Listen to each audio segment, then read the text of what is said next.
Today we're bridging centuries to explore the fascinating parallels between serialism and the canonic techniques of medieval, Renaissance and Baroque music. At first glance, serialism might seem like a radical break from tradition, but its techniques such as inversion, retrograde and palindromes are deeply rooted in historical practices. In this lecture, we'll explore how both serialism and canonic techniques reflect similar approaches to structure and order, even as they emerged in vastly different contexts. Let's begin. To understand why serialism and canonic techniques developed, we need to look at the contexts in which they arose. Both emerged as responses to their respective cultural and artistic needs. Canonic techniques first appeared in the medieval and Renaissance periods, a time when music was largely tied to the church. Composers sought to explore the intellectual possibilities of music, treating it as a mathematical and philosophical discipline. So, key contexts. We have the church's influence. Music was seen as a reflection of divine order, and composers used strict techniques like canon to create complex interconnected structures. We have the rise of notation. The development of precise musical notation allowed composers to craft intricate, multi-voiced works. Then we have philosophical and mathematical roots. Music was part of the quadrivium, grouped with arithmetic, geometry and astronomy. Techniques like inversion and retrograde reflected these mathematical principles. So you could argue that the composers were mathematically inclined because they were educated as such, and therefore maths infiltrated music as well. And also to do with frequency and things, and different temperaments were being invented and figured out, and it's all connected. Fast forward to the 20th century, and serialism emerged as a response to the perceived exhaustion of tonal music. After centuries of tonal dominance, composers like Arnold Schoenberg sought a new system to structure music without relying on a tonal centre. Very good. So we have the key contexts here. Context is important, I think. Post-Romantic complexity. The late Romantic era pushed tonality to its limits, creating a need for a new organisational method. Atonality and chaos is also relevant here, because serialism arose as a way to impose order on atonality, reflecting the fractured, uncertain world of the post-World War I era.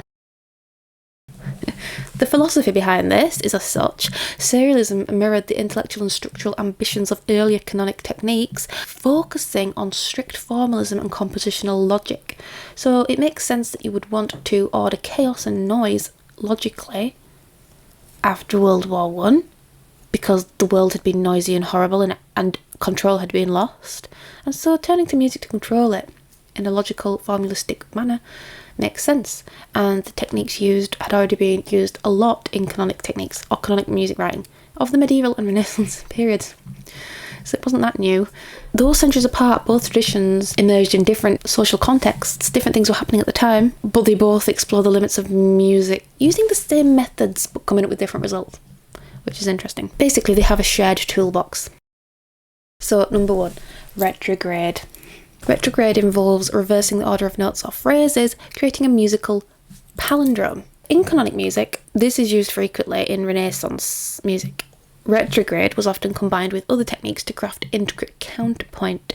For example, Josquin des Prez did this, for instance, in his works like Missa l'homme armé, where retrograde creates symmetry within a mass setting. Then we have serialism. Here, retrograde is a core transformation in the 12-tone technique, or it's a core method used in 12-tone technique.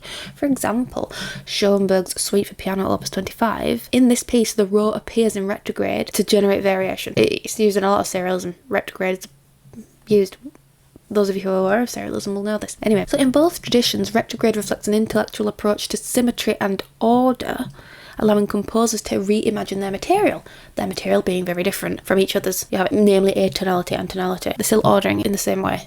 It's weird, isn't it? It's interesting. Is it harder to do it with tonal music? Probably. Then we have inversion. Again, that famous serialistic technique. Inversion flips the intervals of a melody so that upward motions become downward and vice versa. In canonic music, inversion was a staple of Renaissance and Baroque counterpoint. It was used to create contrast while maintaining structural integrity. For example, Palestrina's masses or Bach's fugues, they use inversion a lot. Inversion adds variety to recurring themes. In serialism, inversion is integral to the 12-tone technique. You can't really invert durations in the same way. It's integral to the pitch, the 12-tone technique, which concerns the pitches only. It transforms the raw into a mirrored version of itself. For example, Anton Webern's Symphony Opus 21. Here, inversion provides structural coherence across the movements. He uses a lot of inversion. Mirror canons. He mirrors things. Actually, no, mirror canons are like palindromes. They're retrograde. Ignore me. I'm getting ahead of myself. So both traditions use inversion as a tool for variation and balance, demonstrating how universal this technique is. Now we're into palindromes and symmetry. Palindromes involve creating music that is identical when played forwards and backwards. So let's think about canonic music for a minute. Palindromes were explored in the medieval era, particularly in works like the isorhythmic motets of Guillaume de Machaut. For example, Machaut's Ma fin est mon commencement. My end is my beginning, how clever, is structured as a musical palindrome. And then we have serialism. In serialism, palindromes are a natural outcome of combining retrograde and inversion. You naturally get a palindrome. For example, Webern's Variations for Piano Opus 27 employs palindromic structures to enhance symmetry. So does his Symphony Opus, the other piece I've just mentioned, Opus 21. It's everywhere.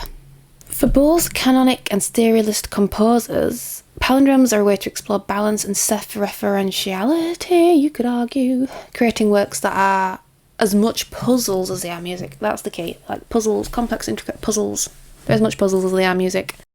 You also have augmentation and diminution, and this is also used in classical music and everywhere. Augmentation lengthens the duration of notes, while diminution shortens them. This is common in Baroque, where fugues and canons often featured themes expanded or compressed rhythmically. The fugue, you have your voice coming in, then you have it in canon at the third or whatever, or you'd have it, what's it called? Mensural canon. That's it, mensural canon.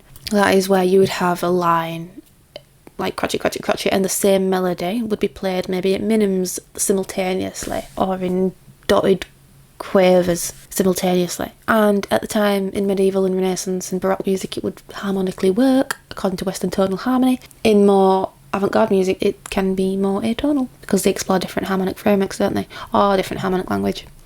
Thinking about augmentation and diminution, an example is Bach's The Art of Fugue. This uses augmentation to create monumental climaxes. Serialism. In serialism, durations in serialist music are often serialized, with augmentation and diminution appearing as mathematical transformations of rhythmic material. For example, in Boulez's Structures 1, serialized rhythms undergo augmentation and diminution. So in both styles, these techniques allow for intricate rhythmic transformations, showcasing the composer's control over time. But also I think it can fit with the harmony, it can help with transitions between sections. You are a composer after all, you don't have to follow the process, you can modify it as and when you see fit, because you are in charge. It's supposed to be creative and fun. You don't have to follow a rule all the time. That would be boring. While serialism and canonic music share many techniques, their aesthetic goals differ in fascinating ways. Let's think about canonic music. So their mathematical processes often reflect the divine order and harmony of the cosmos, aligning with the philosophical ideals of medieval and Renaissance eras. The intellectual complexity of canons was often seen as a reflection of spiritual perfection, and you could expand this to the other things, like think of the golden mean ratio. Florence Dome Cathedral is built apparently according to the golden mean. Everything, the inside cathedrals were meant to be visually like heaven, and the music played in there was meant to be sonically like mathematically matching heaven, because heaven was supposed to fit the golden mean ratio. But likewise, Xenakis, as an architect, was also fascinated with the golden mean. He called it something else though. Mode or something. But it was the same number. But his music sounds very different, and his architecture is very different. And his wasn't to do with the divine. Serialism seeks to impose human order on chaos with its use of all these canonic techniques. It mirrors the fractured modern world and our desire to control it. Both traditions strive for a sense of order, but one looks outward to the divine, spiritual realm, while the other looks, across to human chaos, ingenuity, control over order. control over, chaos, order. So one's more secular, the other one's not, but they're both using similar techniques. Different music resulting from it. It's interesting though. Serialism and canonic techniques, separated by centuries, reveal the timeless fascination composers have with structure, order, and transformation of music, or sounds, or anything. Both push the boundaries of what music can be, to them, and both treat it as a profound intellectual art form that speaks to their aesthetics, ideals, philosophies. Whether crafting a medieval motet or a 12-tone symphony, composers across history have found inspiration in these shared techniques, proving that innovation often builds on tradition and context, philosophies, what's going on at the time. So thank you for joining me in this very fast overview of a comparison between serialism and canonic techniques. I hope it's been useful for you, and I will see you in the next video. Bye for now.